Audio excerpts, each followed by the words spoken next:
11절에서 32절 말씀까지입니다.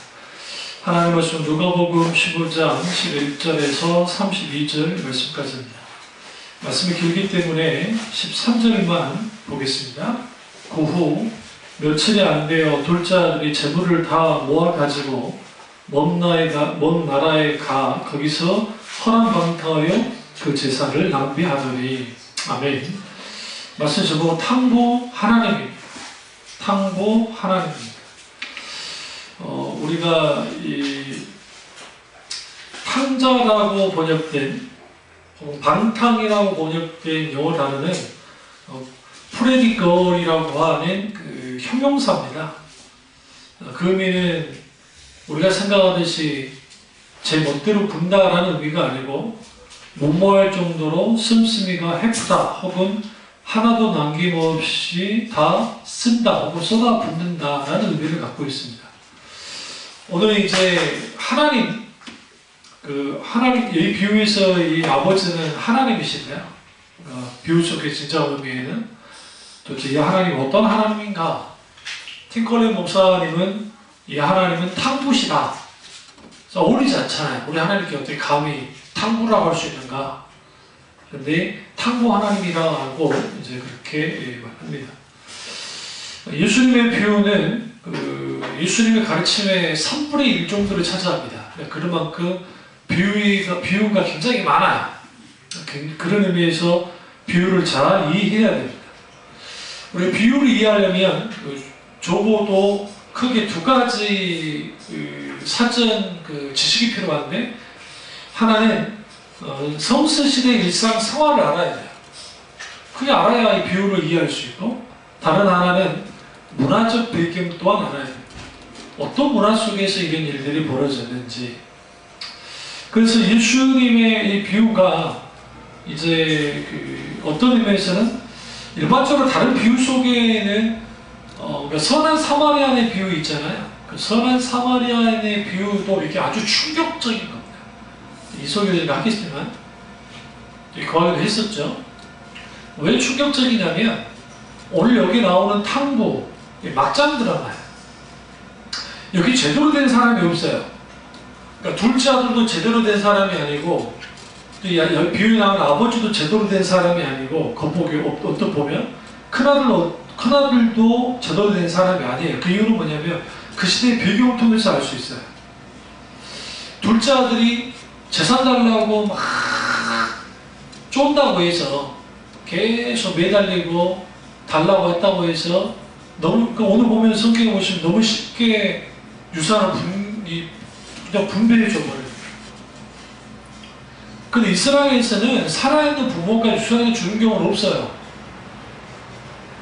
불가능해요. 용납치 않아요. 사회 자체가 용납치 않아요.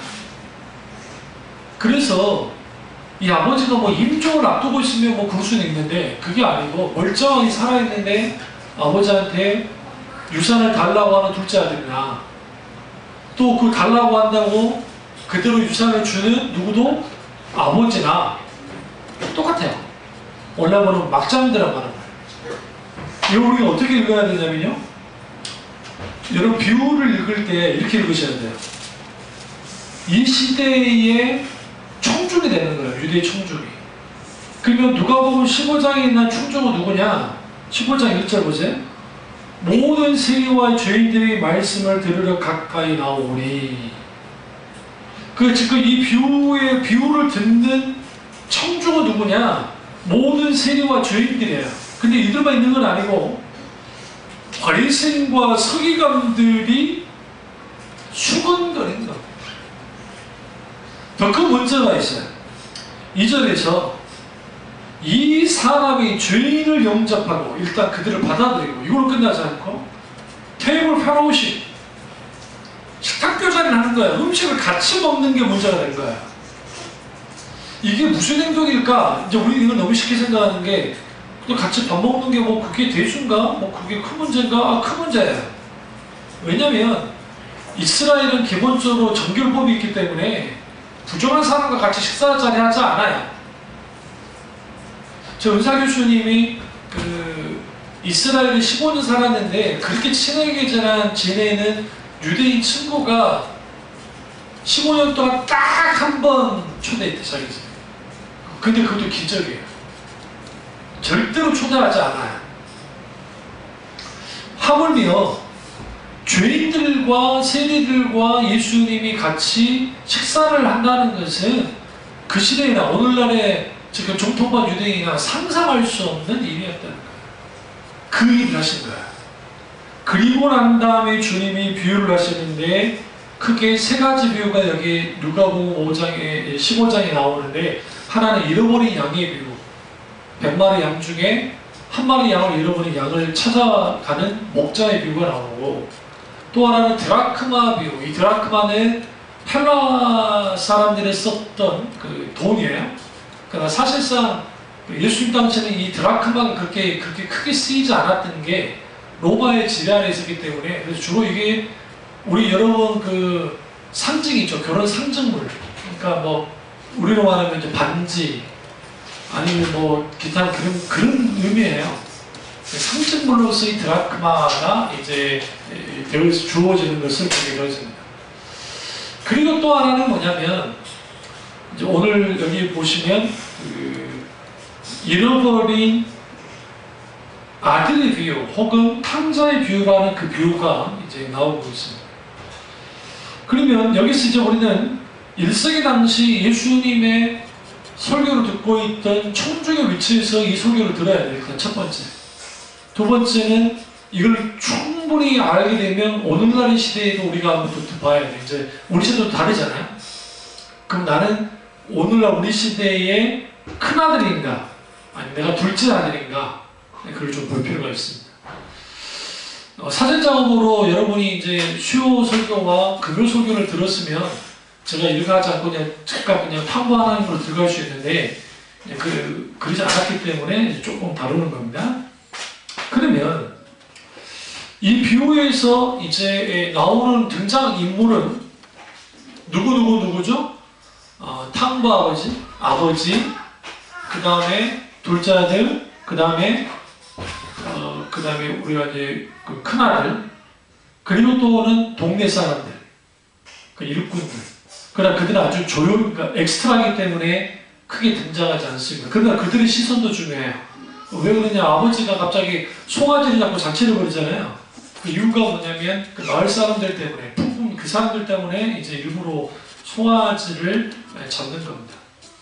그럼 우리는 이제 어디로 돌아가야 되냐면, 우리 1세기 당시 사람이라 생각하셔야 돼요. 이제 우리는 1세기 당시 유대인이에요. 이제 사전 작업 드립니다. 유산 달라고 할 때, 그러니까 둘째 아들이 유산 달라고 할 때에 이 큰아들이 아무 역할도 하지 않죠. 여기 보면 이것도 웃긴 거예요. 그러니까 1세기를 어떻게 해야 되냐면, 아버지가 물로 터져가지고 둘째 아들이 유산 달라고 할 때 유산을 두려워하잖아요. 그럼 누가 막아야 되냐면 큰아들이 막아야 돼요. 왜냐하면 고대 사회에는 큰아들은 아버지 대신이에요. 그러니까 누가 누구를 나무래야 되냐면 큰아들이 둘째 아들을 나무래야 돼요. 아버지 일단 조금 아버지는 그 유산 줄이 오지 않은 거 아니까 일단 좀 물러나 계십시오. 제가 알아서 하겠습니다. 해놓고 둘째 아들을 나무래야 돼요. 그리고 책망을 하고 네가 거기서 해서는 안 된다라는 거죠. 그게 우리가 잘 아는 그 요셉 있죠? 그러니까 야곱의 아들들 루벤, 시므온, 레위, 그리고 유다.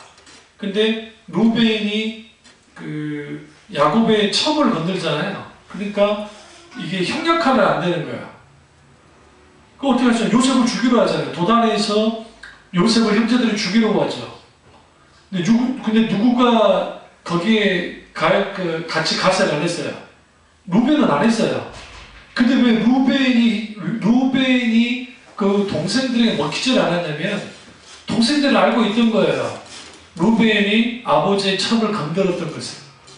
그러니까 뭐가 안 살아요?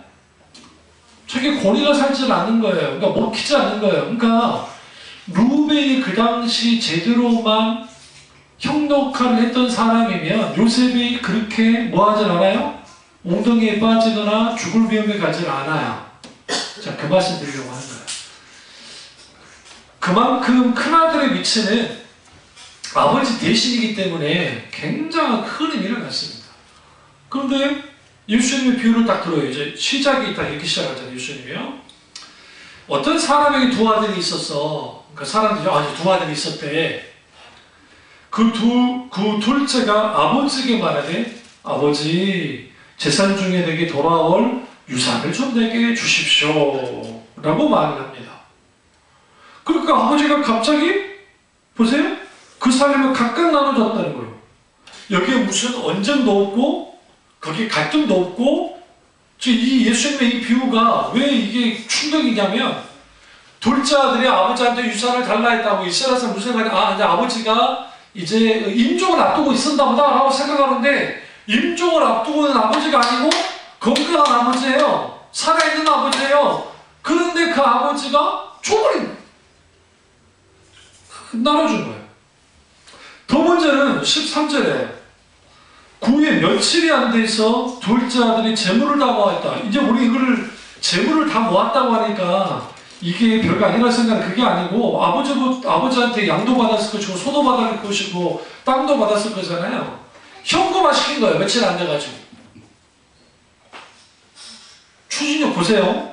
이 둘째 아들의 추진력이 얼마나 무서운지 그냥 해버리는 거예요. 이게 엄청난 사건입니다. 유산을 받는 것도 큰 문제지만 그 유산을 팔아버리는 것도 문제예요. 자기 마음대로 그것도 정리를 해버리는 거예요. 그러면 1세기 당시 유대 청중들은 그 비유를 듣고서 이게 뻥 뜨는 거예요. 아니 그런 일이 있어서 그런 막가는 집안이 있어서 이 막장 집안의 스토리가 이제 벌어지는 거니까 눈이 떠지는 거지. 우리나라 아줌마들이 제일 좋아하는 드라마? 겨울연가? 아니요. 가을동화? 아니요. 태양의 후예? 아니요. 뭘 좋아해? 막장 드라마 좋아하지. 여러분 막장 드라마의 그 시청률 어느 정도 된지 아세요? 30% 40%. 못 따라가. 진짜. 이거 지금 막장 스토리를 말하는 거야. 그럼 우리는 언뜻 보면 둘째 아들에 초점을 맞추는데 절대로 둘째 아들에 초점 맞추면 안 돼요. 여기서는. 누구에게 초점 맞추냐면 아버지가 강했으면 아버지가 강하게 나왔으면 둘째 아들이 아무 유산 달라 했어도 이런 일들은 안 벌어져요. 근데 아버지가 허용해버리는 거야. 여기에서 탕부 하나님에 대한 오해를 이제 첫 번째 오해가 생기는 거예요. 왜 아버지는 막지 않으셨는가? 이걸 좀 더 거슬러 올라가면 아담과 하와로 와야 돼요. 왜 하나님은 아담과 하와가 선악과를 따먹으려 할 때 주님을 막지 않으셨는가? 여기서 우리 아버지 하나님을 알 수가 있어요. 하나님은 강압하는 분이 아니에요. 하나님은 누군가를 이렇게 짓누르는 분이 아니에요. 하나님은 인격적이신 분이에요. 그래서 그 인격적이신 하나님은 설득하고 그리고 하나님의 우주가 뜻을 드러내지만 그렇다고 해서 그들을 막 잡아가지고 쥐고 흔들면서 어부하고 억눌러서 끌고 가는 분이 아니에요. 그런 분인 것을 자연스럽게 잘 들여보고 있습니다. 그러면 오늘 아버지, 둘째 아들, 그 다음에 첫째 아들 이 비유 속에서 진짜 하고 싶은 말이 뭐냐는 거예요. 예수님이. 여기에서. 그거 먼저 우리가 알아야 되고 또 하나는 탕자의 비유 속에는 놀라운 반전이 일어나요. 어떤 반전이냐면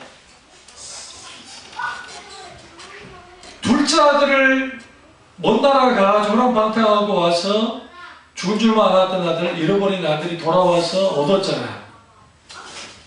이건 누구나 다 알아요. 근데 어떤 문제가 생기냐면 둘째 아들은 얻었는데 첫째 아들을 잃어버려요. 다시. 그거는 쭉 읽어보시면 알아요. 29절 아버지께 대답하이르되 내가 여러 해 아버지를 섬겨 명을 어기며 없거늘 내게 염소새끼 하나 주어도 나의 벗으로 즐기게 하신 일이 없었더니 아버지의 살림을 창대들과 함께 삼켜버린 이 아들이 돌아오매 이르와 살찐 송아지를 잡으셨나이다. 둘째 아들은 얻었는데 첫째 아들인 탕자를 잃어버린 겁니다. 여기서 탕자는 둘째 아들만 탕자가 아니라 첫째 아들도 탕자라는 것을 여기서 이제 잘 말합니다. 그래서 돌아온 탕자에게 초점을 맞추면 극적인 회심에만 보는 거예요. 그게 틀렸다는 게 아니고 그렇게만 보면 오늘 이 비유를 깊이 이해할 수 없어요. 필연적으로 둘째 아들에게만 초점을 맞추면 예수님이 전달하고자 하는 메시지로부터 벗어날 수 있기 때문에 오히려 여기서는 기다리는 아버지 혹은 탐구 하나님께 초점을 맞춰야 돼요. 아버지에게. 그러면 오늘날에 첫째 아들과 둘째 아들은 이 세상에 존재하는 두 가지 형태의 탕자입니다. 둘째 아들처럼 하나님의 성품을 오해하고 최대한 하나님으로부터 멀리 달아나서 자기 뜻대로 자기 마음대로 자기 행복을 위해 살아가는 사람들이 있습니다. 이들이 둘째 아들입니다. 또 하나는 큰아들처럼 하나님을 섬기되 위해 종교생활을 하는 거예요. 종교생활하면서 섬기고 어떻게든 종교생활을 통해서 하나님께 인정받으려고 하고 그래서 내가 그 노력한 만큼 하나님이 나를 사랑해 주겠지라고 하는 오해를 하면서 살아가는 또 다른 탕자가 있습니다. 유형만 다를 뿐이지 이 둘 다 하나님 은혜와 긍휼이 필요한 탕자들입니다. 그래서 예수님이 뭘 호소하느냐? 지금 둘째 아들은 누구를 말하는 거냐면 세리들과 모든 죄인을 향하는 것이고 첫째 아들은 바리새인과 서기관을 향한 말씀이에요. 앞에 있는 그 지금 청중 중에 이 둘 다를 주님이 호소하는 거예요. 둘 다 회개하고 돌이켜라. 너희에게 새로운 회심이 필요하다. 물론 터져 보이는 그 하나님, 너희가 보기에 우습게 보이는 그 아버지, 그 아버지의 사랑을 좀 알아라. 긍휼을 알아라. 그래야 너희가 변화된다라는 것을 이제 그렇게 드러내고 있습니다. 둘째 아들, 아버지와의 관계를 거부했고 첫째 아들도 아버지와의 관계를 거부합니다. 여기에서 이제 굉장한 충돌이 일어납니다. 그러니까 둘째 아들은 자기 마음대로 살아가는 쾌락주의자고 첫째 아들은 자기 마음대로 살지 못하는 종교인 혹은 도덕주의자가 있어요. 겉으로 보기로는 첫째 아들이 아주 괜찮은 사람인데 하나님 앞에서 둘 다 똑같아요. 탕자예요. 그런데 둘째 아들은 집을 나가고 난 다음에 아버지의 소중함을 알았어요. 힘들고 어려운 상황을 겪으면서 그러면서 회개라고 하는 회개와 각성이라고 하는 각기 다른 길을 갑니다. 그러니까 둘째 아들은 아버지와의 관계를 누가 끊었어요? 아들이 끊었죠. 둘째 아들이 끊었고 첫째 아들도 아버지와의 관계를 첫째 아들이 끊는 거예요. 끊는 행동을 한 거예요. 그런데 끊었던 그 관계를 잇기 위해서 다시 돌아오는 거예요. 누가? 둘째 아들이.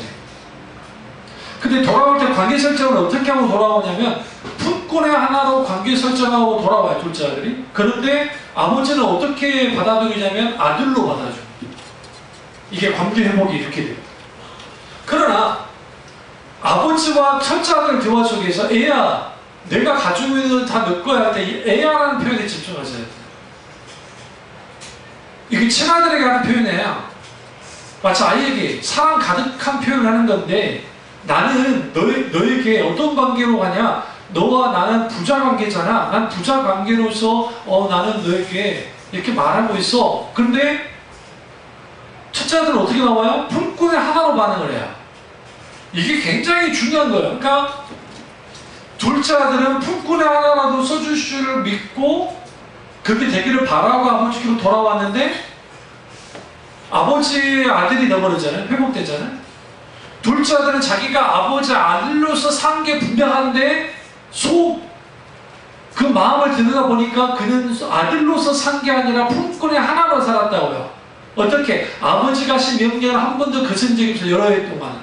이 무슨 말이에요? 아버지를 위해서 죽도록 내가 일했어요. 그럼 품꾼의 하나예요.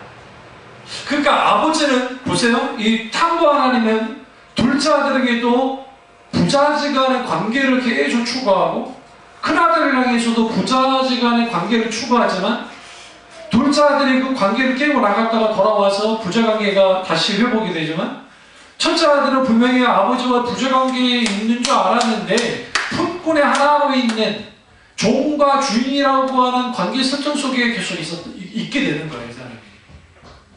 여기서 심각한 문제가 생기는 겁니다. 이 비유를 듣고 있는 유대 청중들은 까마득히 놀라있어요. 왜 놀라요? 화내자고 놀라냐면 어떻게 그럴 수 있을까?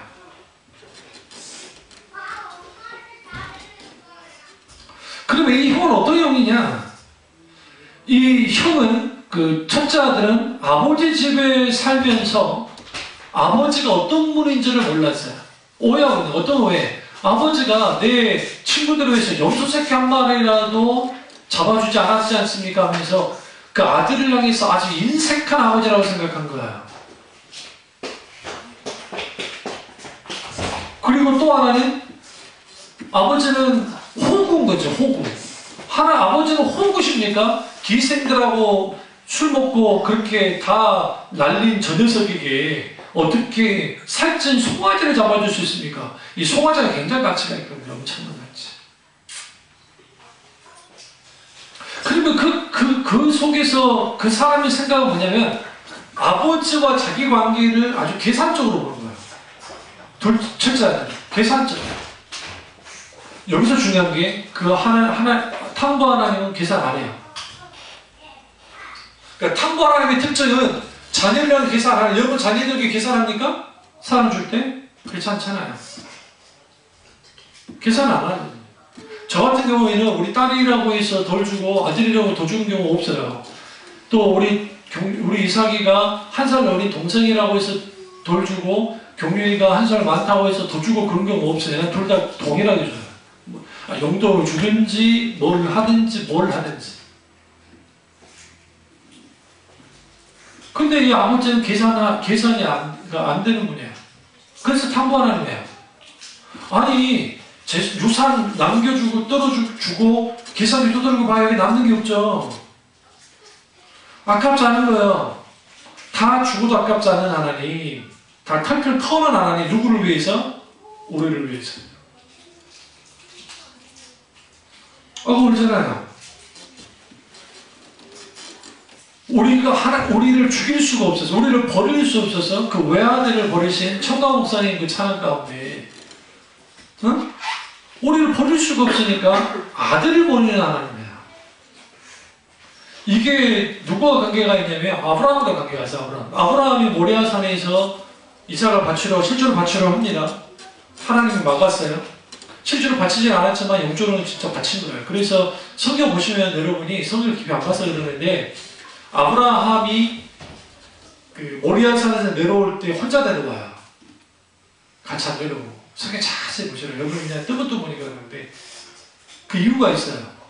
소년이잖아요. 소년 그 이삭을 놔두고 내려와요. 왜 놔두고 내려오느냐? 이삭은 하나님께 바쳐졌다고 생각했던 거예요. 그래서 밑에 지금 대기하고 있는 종이랑 두 명 있었잖아요. 한 명이 종과 함께 브엘사바로 돌아가고 성경은 침묵하고 있지만 다시 그 이후에 이삭이 내려와서 저기 지금 기다리고 있는 그 종과 함께 돌아와요. 그리고 성경 보세요. 모리아 사건 이후에 갑자기 이삭으로 다 바뀌어져요. 이제 아브라함은 조연이에요. 주연이 이삭이 된단 말이에요. 왜? 이삭은 받쳐졌기 때문에. 그런데 모리아산에서 하나님이 막아서 살아가는 외아들을 아브라함이 실질적으로 죽이지 못하게 하나님이 막았는데 어찌되든지 그로부터 몇천 년이 지나고 난 다음에 같은 장소 모리아산 이스라엘 예루살렘 성전이 지어진 곳이 모리아산에 지명상. 근데 그 모리아산에 하나님 아들이신 예수 그리스도가 십자가에 죽으실 때 죽여버렸다. 내어주셨어요. 여기서 탐구 하나님의 특징, 계산 하나요. 인간을 구원하기 위해서는 하나님의 계산기를 두들기지 않습니다. 만약에 하나님이 인간을 구원하는데 계산기를 두들겼다고 한다면 하나님은 절대로 인간이 되실 필요가 없습니다. 결코 하나님은 구원의 계획을 세우지도 않으셨을 거예요. 그런 아버지인 것을 잘 드러내고 있습니다. 그러면 이 막장 드라마 속에서 이제 유대 총중들은 그럼 어떻게 이제 이걸 들여다볼 것인가?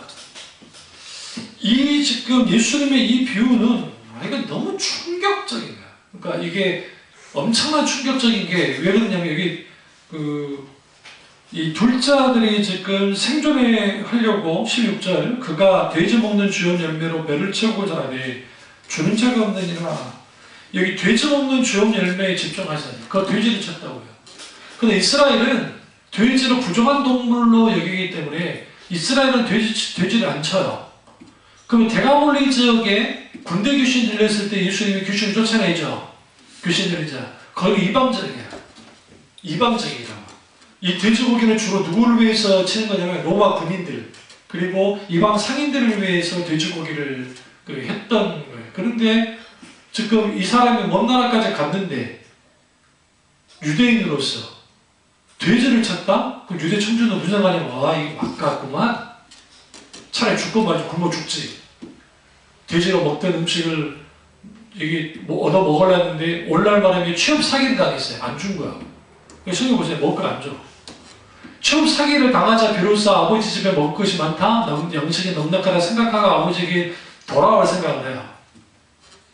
그러니까 이 둘째 아들은 그러니까 보세요. 아버지 유산 정리해서 간 것은 아버지를 아주 죽은 사람 송장 취급한 거니까 이게 큰 죄인데 그 시대에 동시에 그것도 여기 창녀들하고 막 창기들하고 수준 여자들이랑 허랑방탕하면 그것도 큰 죄인데 또 더 큰 죄는 정결법에 의해서 돼지를 치는 그런 일까지 저질렀으니 이 인간은 마을에 이거 몰라야 들어온 수가 무슨 일 벌어져요? 멀쩡하죠. 죽는단 말이에요. 그런 상황인 거예요. 그러니까 사람들이 이 비유를 들었을 때 이 나쁜 놈, 아이고 세상에 이런 호래 자식이 있어 어떻게 이런 녀석이 있을까라고 들었을 거예요. 청년들이. 예수님 의도적으로 그렇게 한 겁니다. 그러면서 갑자기 주님이 이제 반전을 이제 주는 겁니다. 어떤 반전을 했냐면 여기서 이제 서프라이즈하고 어메이즈한 아버지의 모습이 보여지는데 그 서프라이즈하고 어메이즈한 아버지의 모습이 뭐냐면 1세기 당시 예수님의 이 비유를 듣고는 이 아버지는 매력이 하나도 없어요. 아버지답지 않아요. 왜냐하면 이 시대가 가부장적인 문화 속에 있었기 때문에 아버지란 결국은 강하고 모든 것을 책임지고 그리고 자녀들에게 우뚝 서서 자기 권위를 드러내는 게 아버지라고 생각했단 말이에요. 그게 일반적이에요. 근데 그 아버지 모습을 깨버렸어요. 예수님이 다 깨버린 거예요. 그러니까 사람들이 생각할 때는 이 비유를 듣고 있는 사람들은 둘째 아들도 문제지만 그 아버지도 문제라고 생각하는 거예요. 또 큰아들도 문제고. 그러니까 말 그대로 다 문제인 거예요. 그러면 여기에서 이제 전혀 공감 가지 않는 이해되지 않는 아버지 이 캐릭터가 아주 톡톡 튀어요. 연기를 하려면 둘째 아들을 해야 돼. 그러면 나무 주연사를 만든 거예요. 아 그래요. 톡톡 튀어요. 근데 이 신기하고도 얼떨떨한 이 어메이징한 이 아버지가 어떤 아버지냐 딱 보면요 그 아버지가 완전 바보예요. 힘도 없어요. 최소한의 아버지로서의 자존심도 없고 심지어는 명예심도 없는 그런 아버지라고 생각해요. 그럴 수밖에 없어요. 그 시대의 배경 속에서. 그리고 이렇게 생각합니다. 이 비유를 듣고 있는 사람들 이게 옳토당토 않는 이 아버지가 문제였구나 라고 생각하는 거예요. 그런데 어디서 충격을 받냐면 더 큰 충격을 받냐면 이 아버지가 한 번 더 나가요. 유산 나눠준 거까지 그렇다 쳐. 근데 갑자기 아버지가 아들이 나간 다음에 동문 밖에 그러니까 동네에 들어오기 마을에 들어오기 전에 거기에 늘 나가서 아들을 기다리는 거예요. 여기서 그 뭐가 그게 문제냐? 뭐 바보같이 기다리는 게 문제냐? 바보같이 기다리는 게 문제가 아니고 아버지가 왜 매일매일 나와서 둘째 아들이 돌아오기를 기다렸는가? 그 이유가 있어요. 그 이유는 뭐냐면 만약에 돌아오게 될 아들을 가장 먼저 아버지가 확인해 봐야 돼요. 이유는 그거예요. 돌아온 아들을 지키기 위해서. 돌아온 아들을 지키기 위해서. 만약에 둘째 아들을 돌아오다가 마을 사람들이 그 둘째 아들을 딱 봤어요. 어떻게 행동할까요? 아이고 오래간만이야 그랬을까요? 네, 잡아다 죽인다고요. 잡아다 죽여도 돼요. 그 시대구나. 우리나라 안 그랬다 생각하세요? 우리나라에도 그런 기록들이죠. 막 부모 막 때리잖아요. 그 쌍놈이라고 막 때리잖아요. 그러면 관아에 안 들어가요. 그 지역, 그 마을에 유지가 있어요. 뭐 진사. 그 소식이 부모는 자기 자녀를 갖다가 막 그래도 이제 참고 좀 해주라 해도 그게 진사 귀에 딱 들어가는 순간 무슨 일이 벌어지냐. 마을 어른들이 잡아와서 멍성발해를 해요. 멍성발해를 해서 거기서 때려요. 때리다가 죽잖아요. 죽으면 관아에 알리긴 하죠. 그럼 사또가 와가지고 너네 왜 죽냐 그러지 않아요. 잘 죽였다는 거예요. 저런 놈들은 때려 죽여도 된다는 거예요. 왜? 유교문화 했기 때문에. 똑같아요. 이 시대가. 이 아들은 돌아오자마자 마을 사람들에게 발각되면 어떻게 돼요? 죽어요. 안 죽더라도 반병신이 될 만큼 맞을 거라고요. 그러면 또 큰아들에게 형에게 발각되면 어떻게 됩니까? 형이 가만히 있을까요? 아니야. 형에게 정이 있어서 죽이진 않을지 모르지만 동네에 아예 발도 못 붙이게 만들 겁니다. 동갈 협박을 해서라도. 그걸 미연에 방지하고자 이 아버지가 나와 있는 거예요. 이렇게 예수님이 얼마나 주도면밀한지 몰라요. 그러면 매일매일 나왔을 거 아니야. 그러니까 사람들이 눈에 비친 그 아버지는 호구야, 호구. 아니, 저 바보가 뭐 하려고 저럴 거면은 그냥 유산 주지 말지. 뭐 하려고 기다리고 있냐. 그러면 여기서 우리가 간과한 게 이 탐보 하나님이라 일컬어지는 그 아버지는 어떤 아버지냐. 둘째 아들은 돌아올 거 알았어요. 왜? 둘째 아들은 쾌락주의자야. 아무리 저 유산 줘봤자 오래 못 버틸 거 알았다고요. 어차피 제가 갈 데 없으면 돌아올 거다. 그러니까 아들을 지키기 위한 행동을 아버지는 묵묵히 하고 있는 겁니다. 그리고 그 행동 속에는 뭘 포함하고 있냐면 이제는 돌아오는 아들을 위해서 온갖 조롱과 비아냥과 욕설과 심지어는 폭행까지도 아버지가 감당하겠다고 하는 게 이게 탐보 하나님이에요.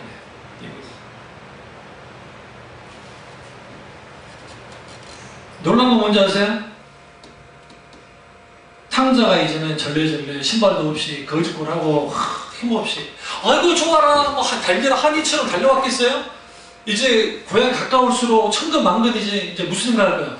아버지가 날 받아줄까 안 받아줄까? 이 동네 사람은 나 딸을 죽이려 할 텐데 또 형도 성질 그렇게 좋은 형도 아닌데 난 어떻게 하지?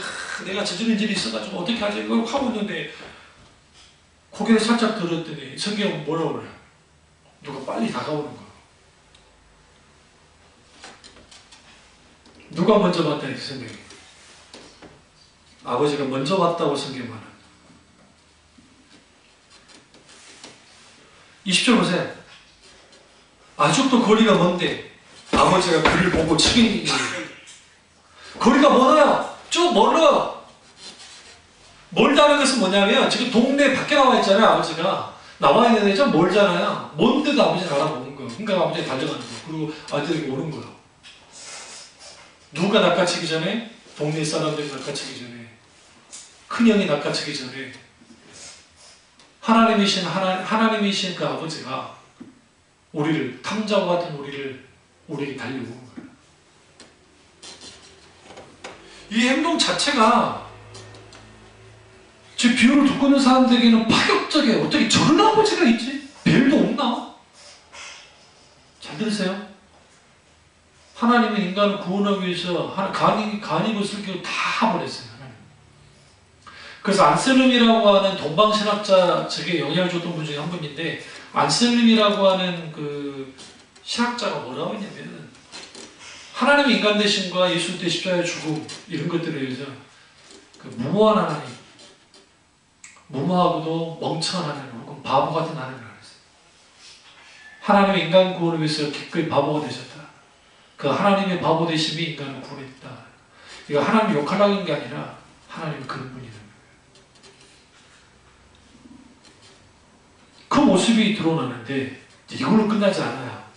기다려가지고 누구도 낚아채기 전에 했던 그것까지는 유대 청중들이 그래 그런 아버지는 그럴 수 있어. 근데 문제는 네 가지 행동이에요. 이 네 가지 행동이 이게 세상 말로 하면 이게 돌게 만드는. 왜 돌게 만드냐면 아니 입신장면하고 뭔가 돌아온 아들도 아니고 뭐 정말 아버지와 관계가 참 좋은 상태에서 그때 갔다 온 아들도 아니고 다 말아먹고 온 아들인데 누가복음 15장 21과 23절에 이제 쭉 보시면 그 아들을 딱 하죠. 그리고 종들이 이제 옆에 있었던 것 같아요. 그리고 종들에게 뭐라고 합니까? 제일 좋은 옷을 내어다 입혀라. 이게 중요해요. 그러면 제일 좋은 옷이 뭐냐?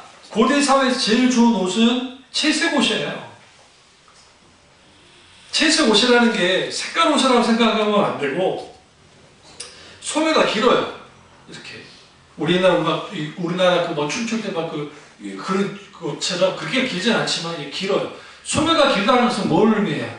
일할 때 불편해 안 불편해요? 불편하죠. 근데 왜 소매가 길게 있어요? 그런 일 하지 않아도 되니까. 어? 여기서 제일 좋은 옷은 누구만 입을 수 있을까? 아버지와 아들들. 그래서 이 제일 좋은 옷은 어떤 의미를 갖냐면 높은 명예, 그러니까 잃어버린 상자의 명예를 하나님이 높여주는 행위예요. 그러니까 지금 신발 없어요? 그 다음에 뭐 거짓고라고 왔어요? 근데 사람들이 딱 봤을 때 우리 사람 딱 보면 뭐부터 보여요? 먼저 옷이죠. 그 다음에 신발이고. 그러니까 그 옷을 딱 벗기는 거예요. 더러운 옷에, 찢어진 옷에. 그래서 이것을 통해서 옷이 좋은 옷을 걸치는 순간 사람들이 둘째 아들을 향해서 어떻게 대해야 되는가? 그러니까 탕자로 될 것인가? 정말 나쁜 놈으로 대할 것인가? 아니면 어떻게 대할 것인가? 일단 설정이 돼요. 첫 번째. 두 번째는 가락지를 끼는 거예요. 반지를 끼는 거죠. 손에 가락지를 끼고. 이 손에 가락지를 낀다. 그럼 요즘에는 흔히 이제 우리가 돈만 있으면 그냥 금반지고 뭐고 딱 사서 그냥 끼를 수 있잖아요. 근데 고대 시는 고대 사회에서의 반지는 어떤 의미냐면 권위와 권력의 상징이에요. 둘째 아들은 아버지에게 유산을 받고 떠난 날부터 그는 아들로서의 권위와 권세를 권력을 잃었어요.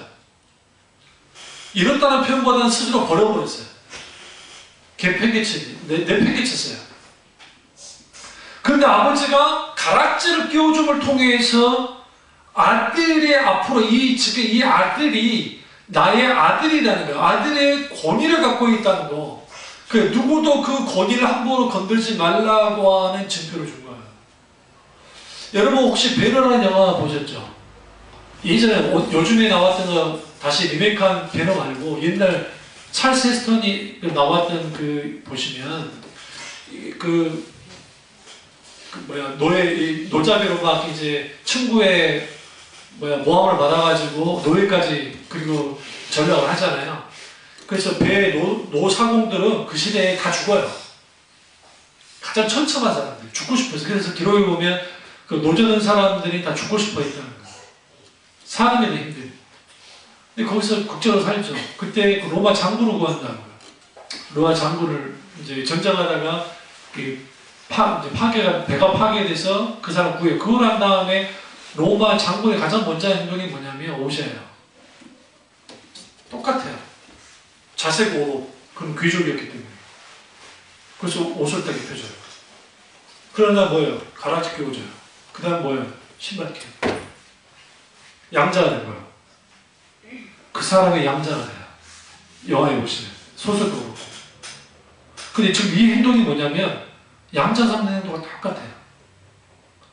이 양자는 친아들이니까 어쨌든 이제 이 회복하는 과정까지 가는 건데, 그래서 결국은 아들의 지위를 회복시키자는 실질적인 행동은 가락지, 반지를 끼워주면서 했고, 이제 신발, 여기 나이키, 여기 지금 뭐예요?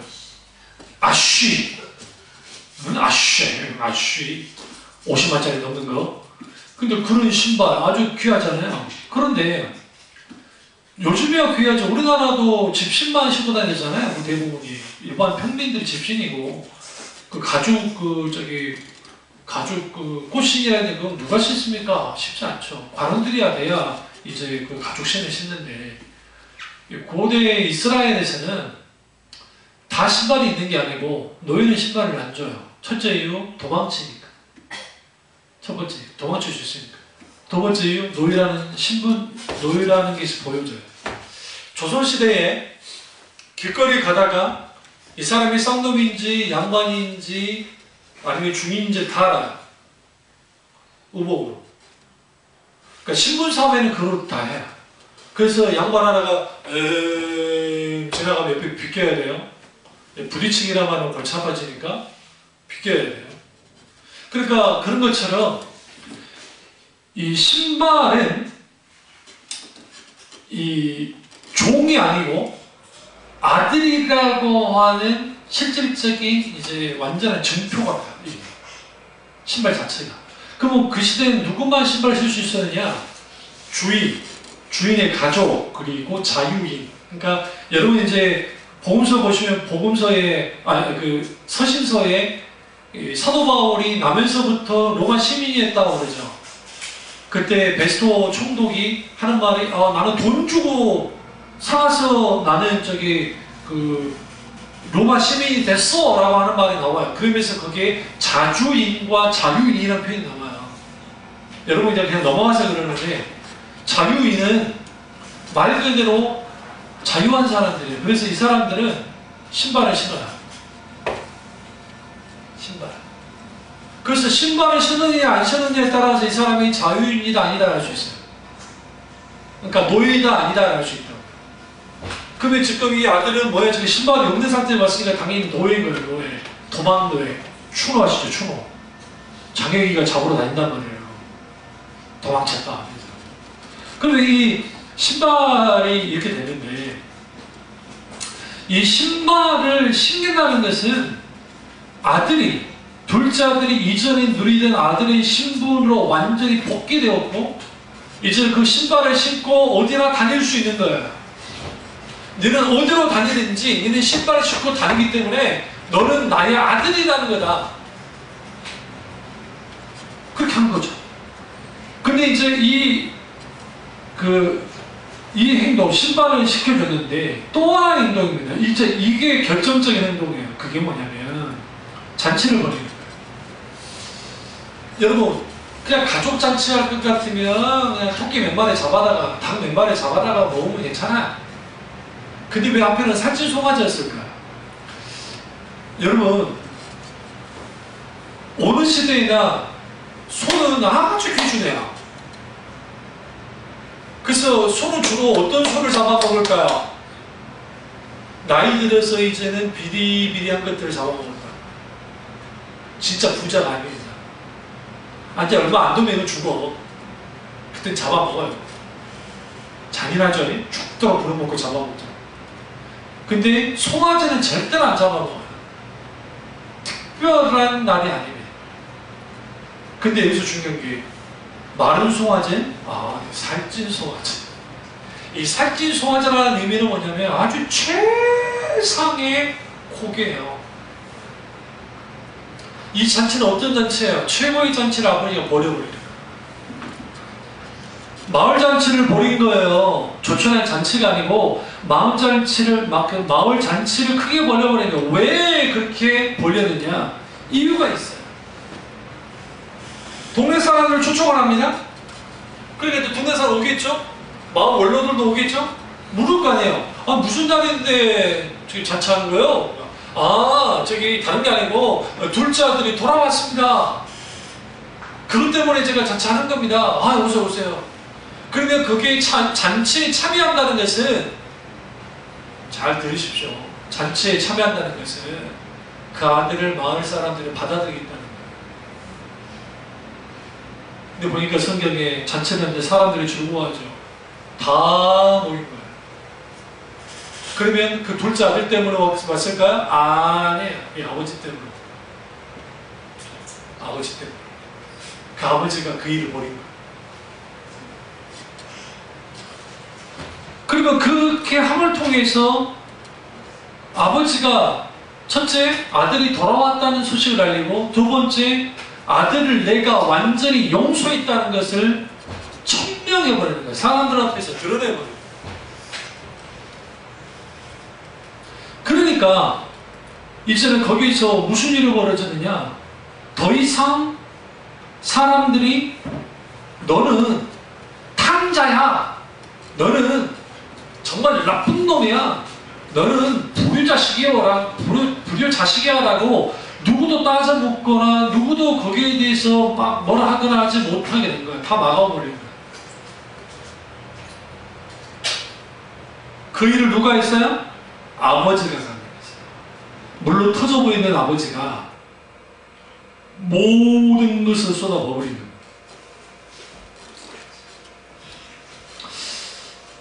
그래서 이 틴케러 목사님이 이거죠. 탕과 하나님은 그 하나님 자신이 모든 것을 다 쏟아붓고 정말 누가 봐도 말도 안 되는 아버지처럼 비춰지는 거예요. 그러니까 그 책을 보면. 근데 성도도 마찬가지예요. 똑같이. 왜 그랬을까요?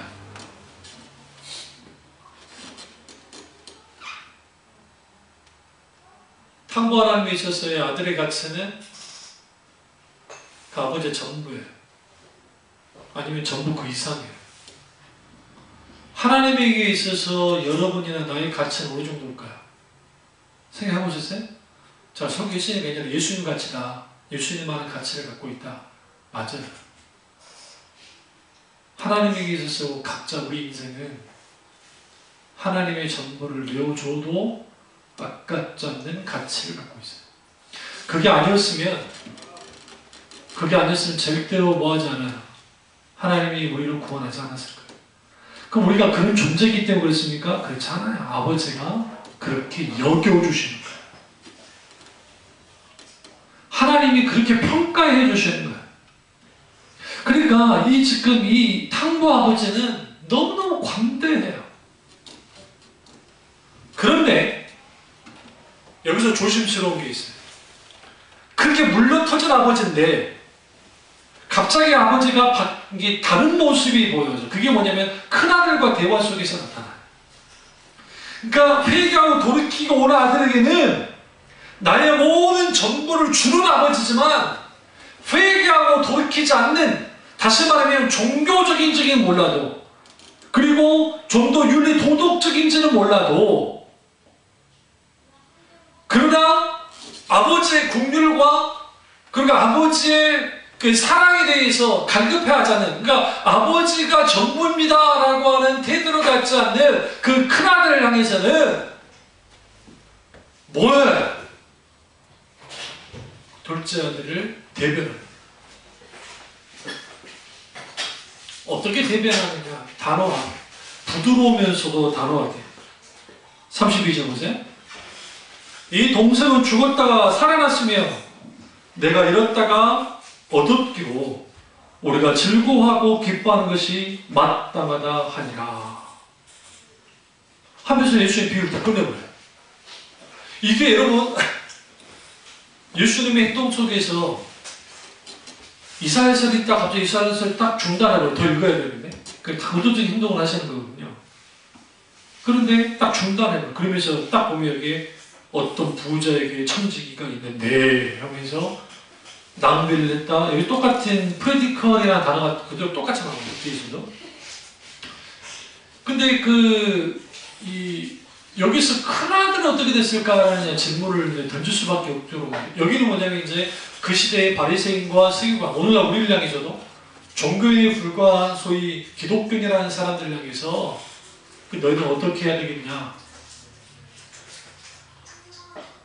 죄의 많은 둘째 동생을 받아들이는 크리스찬이 돼야 되고, 또 하나는 나 또한 뭐다?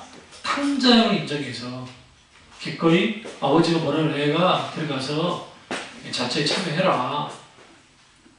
근데 이 아들이 완강하게 거부하잖아요.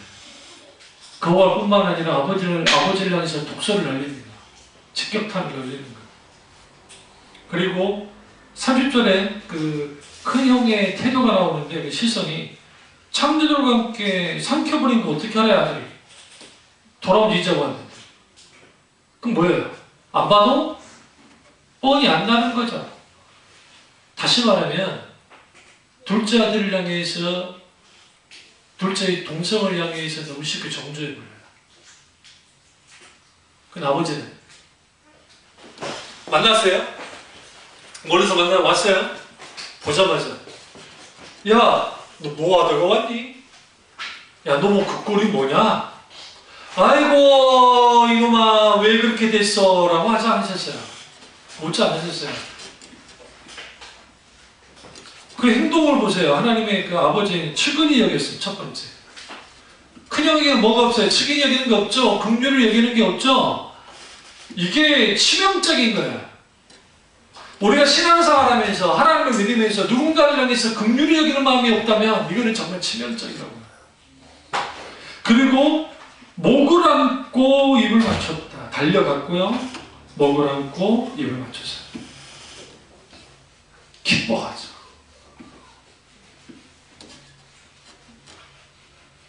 그러면 아버지가 뭐 윤리 도덕 그런 것도 없고 그런 아버지니까 그런 것이냐? 그렇지 않아요. 이 아버지에게 가장 중요한 것은 죽었다가 그 아버지 말에서 나온 거예요. 죽었다가 다시 살아났고 잃었다가 얻은 게 중요한 거예요. 그 아들 자체가 중요한 거예요. 돌아와 준 거. 그러나 큰형에게는 송아지를 먹어버리고 아버지의 재산을 탕진한 그 눈은 다 어디를 향해 있어요? 지금 재산을 향해 있다. 우리가 신앙생활 하면서 하나님 그분을 사랑하고 하나님 그분이 좋아서 내가 예배도 드리고 헌금도 드리고 하나님께 감사와 영광 드리는 것과 내가 이렇게 함을 통해서 하나님 내게 복을 주고 내게 뭔가 해주시겠다는 것은 절대적 차이예요. 첫째 아들은 내가 이렇게 하면 아버지가 내게 좋은 거 주겠지라고 생각하고 다가와요. 하나님은 그걸 원치 않는다고요. 원래 너무나 많은 사람들이 신앙생활 하면서 그렇게 생각합니다. 왜? 누굴 이해하지 못하니까. 탕부 하나님을 제대로 이해하지 못하기 때문에 그렇습니다. 그래서 이 탕부 하나님, 그럼 이 탕자 하나님은 도대체 그러면 그 어떤 하나님인가? 도대체 그 어떤 아버지인가?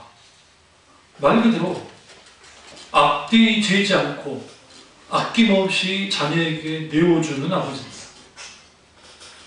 계산하지 않습니다. 아낌없이 예수도 십자가에 죽기까지 내어주는 분. 무모하다고 할 만큼 은혜를 베풀어버리는 분. 그럼 여기에서 탕자 이 비유 속에는 어떤 명제가 깔려있냐면 죄, 잃어버림, 대소, 소망, 구원이래 이런 것들이 밑바탕에 깔려있어요.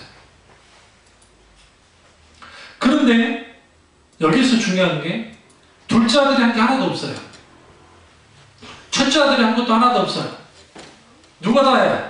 아버지가 북치고 장구치고 다 해요. 동네 사람들 한 것도 없어요.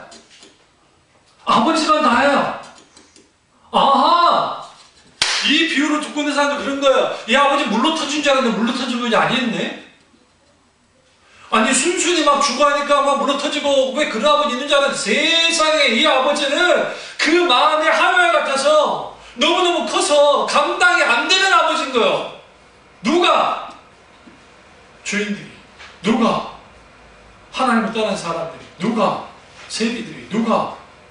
하나님 앞에 가까이 다가가지 못하는 사람들이 감당할 수 없는 그런 하나님. 그런 하나님이었기 때문에 뭐 할 수밖에 없다? 진정한 하나님의 구원이 그 아버지를 통해서 일어나는구나. 그분이 곧 하나님이시다. 예수님.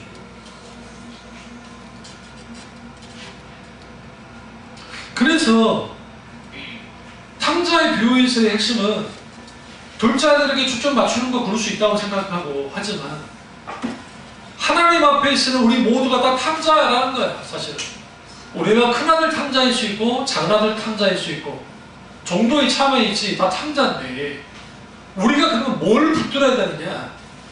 누가복음 15장에서의 핵심은 잃어버린 양을 찾고 잃어버린 드라크마를 찾고 잃어버린 아들을 찾는데, 그 15장에서 양을 찾을 때는 이때가 이 목자가 아주 무모하게 행동을 한단 말이에요. 100마리 양이 있는데 99마리 양을 놔두고 한 마리 양을 찾으러 가는 목자예요.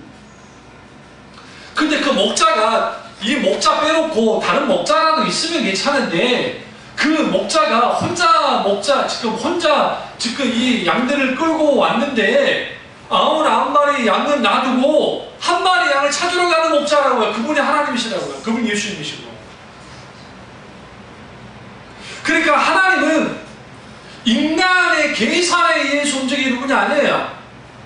인간적인 계산, 상황, 우리는 이렇게 하면 계산 딱 두둑이 보면 이게 손해되고 안 하는데 하나님은 손해보는 일들을 하신다고요. 그래서 예수 믿는 크리스찬들은 손해보는 자들이에요. 다들 하나님 때문에 손해보는 자들. 그게 시간이든 물질이든 어떤 것이든 내가 어떤 진급을 해야 되고, 내가 직장생활하면 뭘 해야 되는데 남에게 공모수수를 써서 짓밟아서 차라리 진급하는 것보다도 내가 하나님을 믿는 자들로서 그렇게 살아갈 때에 하나님이 함께 하시면 그토록 방해하는 사람들이 있어도 다니엘이 우뚝 섰던 것처럼, 그렇게 그 길을, 그러나 그 속에서 받지 말아야 될 손해, 받지 말아야 될 공격을 받지만 결국은 하나님이 함께 하심을 통해서 모든 걸 뒤엎은 것처럼 그렇게 살아가는 사람들이 그리스도인인데, 오늘날 너무나 이 세상 사람들보다 더 영악한 만큼 같이 영악해져서 그렇게 살아가는 거죠.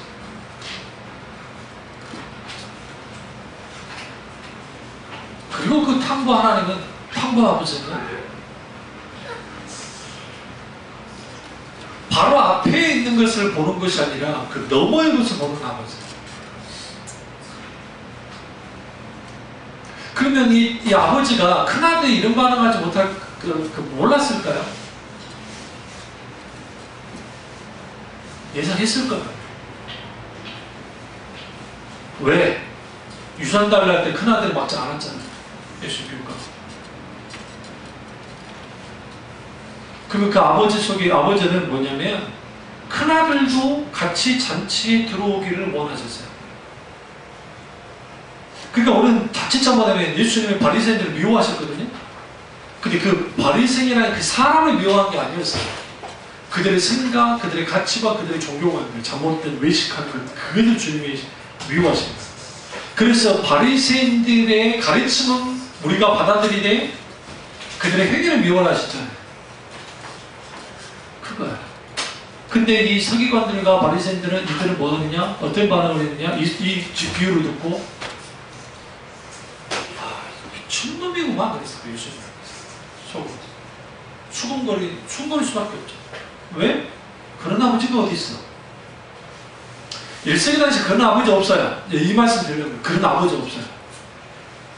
절대로 없어요. 당연히 없지. 하나님이십니다.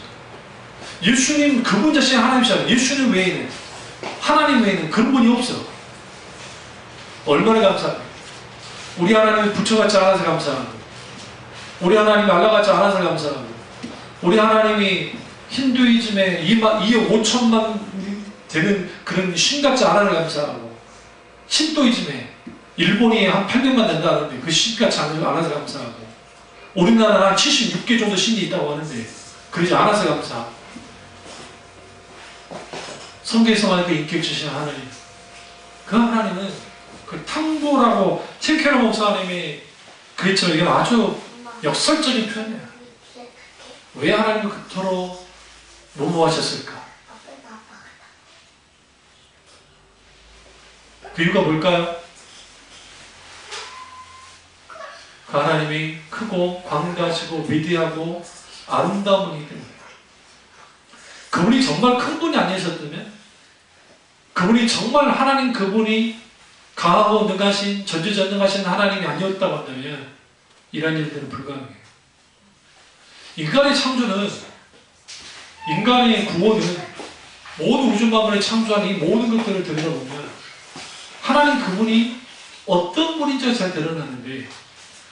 너무나도 이 탕자의 비유 속에는 탕부 하나님 혹은 이 비유 속의 하나님의 아버지는 이 설교를 듣고 있는 청중들에게는 존재하지 않는 아버지. 존재하지 않는 아버지. 근데 예수님이 말합니다. 그 아버지가 바로 나다. 나. 예수님. 이 속에 잘못된 난 줄 알아요? 내가 이제 이단이 된 거예요. 예수님. 예수님이 삼일체 중에 성자 하나님이십니까? 하나님이시다. 예수님이 알고 있는 하나님이 탕부 하나님인 거예요. 우리 하나님 그런 하나님이야. 니네가 생각하는, 그러니까 니네들 죄인들하고 좀 밥 좀 먹었다고 그렇게 팔을 얻을 게 아니야. 수군거릴 것도 아니야. 니네하고 다를 줄 아니? 세리와 죄인들이나 니네 종교 지도자들이나 다른 거 하나도 더 똑같아. 하나님 앞에서는. 근데 그거 하나, 그 하나님은 한 인간을 구원하기 위해서 자신의 모든 것을 거는 분이야. 그래서 사탄이 안 된 거예요. 왜냐하면 사탄이 하나님의 모든 계획을 막고 싶었지만 막지 못한 것은 사탄은 절대로 자기 자신을 위해서 존재하는 존재지 누군가를 존재하는 존재가 아니에요. 근데 하나님은 무한히 스스로 자존하신 하나님이기 때문에 그 하나님은 그게 가능하신 거예요. 얼마나 멋지십니까? 그리고 여기서 우리는 뭘 발견했냐면 하나님의 아름다움을 발견해요. 어떤 아름다움을? 첫째, 하나님은 모든 대가를 치르신다. 하나님은 기꺼이 자신의 대가를 치러요. 물질적인 대가 치렀죠, 아버지? 사람들의 시선, 욕하는 거 다 받아들여요.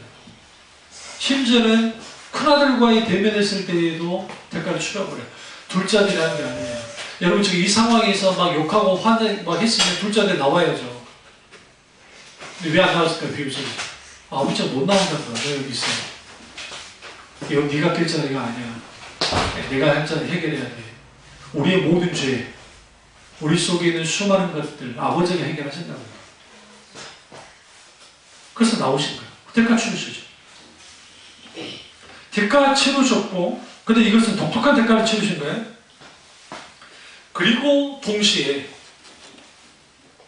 그 아버지는 잃어버린 양을 혹은 잃어버린 드라크마를, 잃어버린 아비를 끝까지 지키신 거예요. 내 손에 들어왔기 때문에. 큰아들 향해서 이렇게 말하는 거예요. 내 아들이 이제 돌아왔기 때문에 내 품에 들어왔기 때문에 안 놓칠 거야. 내가 이렇게 전체 보니까 뭐가 문제니? 갑자기 아버지 하나님의 다른 모습이 보이잖아요. 아버지. 큰아들은 네 생각인 거죠. 우리 아버지 물로 터져가지고 내가 이렇게 물에 붙이면 적어도 둘째 아들로 도망 쫓아내거나 할 수 있겠지만 착각 사람입니다. 아버지 너무 단호합니다. 이 모습이 요나서에 잘 드러납니다. 요나서 3장과 4장 딱 보시면 그 하나님이 똑같아요. 이 지금 탐부 하나님과 똑같이 야, 니느웨에 있는 11만 명을 죽이는 게 박농쿨이 이렇게 죽어서 없어진 것보다 그게 못하다고 생각하니? 너 그거밖에 안 되냐? 공통점이 뭐냐면 회개하는 죄인을 향해서는 하나님은 무한한 사랑을 베풀어요. 회개하는 죄인에게. 그러나 회개하지 않는 의인들, 자칭 의인들, 그들을 향해서는 하나님이 단호합니다. 아주. 이전에 봤던 아버지가 아니에요. 너무 쌀쌀해요. 너무 냉랭해요. 물로 터지지도 않았어요. 너무 단호한 아버지예요. 왜 그럴까요? 그분이 거룩하시기 때문에. 그분이 아름다우신 하나님 때문에. 그럼 우리는 굿이미지네이션 좋은 상상 한번 해보십시오. 지금 안에서 잔치가 벌어졌습니다. 거기 즐거워서 음악도 하고 막 하고 있거든요. 얼마나 좋겠어요. 그러면 그 둘째 아들의 비친 아버지는 어떤 모습일까요? 너무너무 감사한 아버지. 내가 왜 저 아버지를 몰랐어? 아버지에 대해서 감탄하고 아버지에 대해서 감격하고 아버지의 본 모습을 보면서 거기에서 너무 기뻐했을 거예요.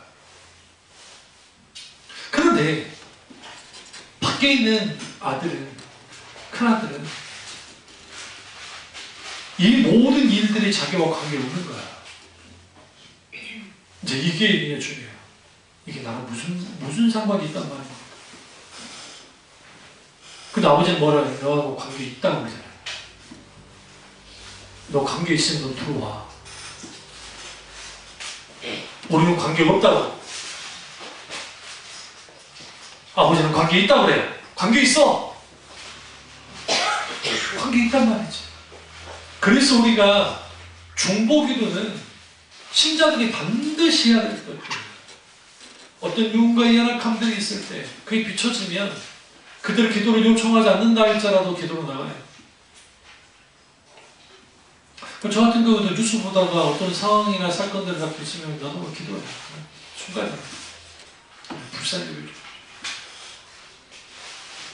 아주 가슴 아픈 일들이 뉴스에 나올 때, 그러니까 우리가 믿는 아버지는 이 정도로 무모하다고 할 만큼의 아버지이신데, 도대체 우리가 이때까지 내 앞에 서 있는 아버지는 어떤 아버지냐는 거예요. 바로 인식이 필요합니다. 이 설교 말고도 이제 여러분이 수호 설교 보시면 그 아버지에 대한 또 여러 가지 관점에서 제가 또 설교를 했고요. 동시적으로 이제 금요일도 했습니다. 그러니까 이걸 같이 오늘 이 설교와 그 다음에 수요 설교, 금요 설교를 쭉 들어보시면 오늘 이 집회 내용과 다른 여러 비슷한 것도 있지만 겹치는 부분도 있지만 그런 부분들을 그래서 이 총체적으로 한번 딱 보시면 이걸 제가 아티클을 좀 설교했던 것을 가지고 한번 글로 한번 좀 정리를 할까 생각도 있습니다. 왜냐하면 그렇게 하면 적어도 하나님에 관련된 누가복음 15장에 나타난 이 탕자의 비유 속에 나타나는 아버지는 어떤 하나님인지가 분명히 되는 것 같은데 더 깊이 이 하나님을 만나시고 이 하나님을 누리시길 주님으로 축원합니다. 기도하겠습니다. 기도하실 때 오늘 이 말씀이